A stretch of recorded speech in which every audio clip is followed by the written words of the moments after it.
ឥឡូវនេះពួកយើងផ្ដល់ជូននៅកម្មវិធី Sing App ដែលឥតគិតថ្លៃសម្រាប់បងប្អូនទាំងអស់គ្នាដើម្បីរៀននៅផ្ទះបានក្នុងអំឡុងពេលសាលាបិទបណ្ដោះអាសន្ននេះសូមបងប្អូនតាមដានពីរបៀបដើម្បីចូលរៀន Sing App ដូចតទៅជំហានទី1ចូលទៅកាន់ App Store ឬ Play Store ហើយវាយពាក្យថា School Edition Think ហើយចុចពាក្យ Download ឬក៏ Install ដើម្បីទាញយកកម្មវិធីមកប្រើប្រាស់ជំហានទី2ចូលទៅកាន់កម្មវិធី Sing App បន្ទាប់មកនឹងឃើញផ្ទាំងមួយដែលទាមទារ Activation Code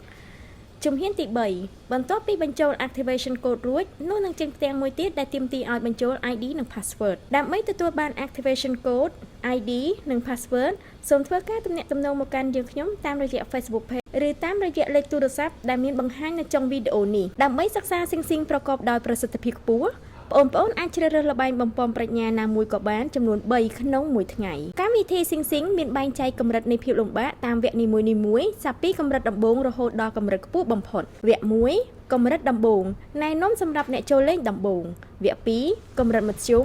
ណែនាំសម្រាប់កុមារដែលយល់ពីលក្ខខណ្ឌនៃចំណោទបញ្ហានីមួយៗវគ្គ3កម្រិតខ្ពស់ណែនាំសម្រាប់អ្នកដែលចង់សាកល្បងនៅកម្រិតពិបាកថែមមួយកម្រិតទៀតវគ្គ4កម្រិតខ្ពស់បំផុតណែនាំសម្រាប់អ្នកចង់ប្រឈមនឹងចំណោទបញ្ហាកម្រិតខ្ពស់ដែលមានភាពលំបាកបំផុតការជ្រើសរើសកម្រិតនៃភាពលំបាកគួរចាប់ផ្ដើមពីកម្រិតងាយស្រួលវគ្គ1សម្រាប់កម្រិតមត្តេយ្យវគ្គ2សម្រាប់ថ្នាក់បឋមកម្រិតទាបវគ្គ3សម្រាប់ថ្នាក់បឋមកម្រិតមធ្យម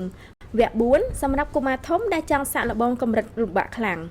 គួរកត់សម្គាល់ផងដែរថាកុមារតូចគួរចាប់ផ្ដើមពីវគ្គ1និងវិវត្តទៅវគ្គ2អាស្រ័យទៅលើសមត្ថភាពកុមារធំគួរចាប់ផ្ដើមពីវគ្គ2ហើយវិវត្តទៅវគ្គ3អាស្រ័យទៅលើសមត្ថភាពប្រសិនបើលោកអ្នកឬបងប្អូនមានចម្ងល់ឬសំណួរផ្សេងៗសូមទំនាក់ទំនងមកកាន់យើងខ្ញុំតាមរយៈ Facebook Page ឬតាមលេខទូរស័ព្ទខាងក្រោមសូមអរគុណ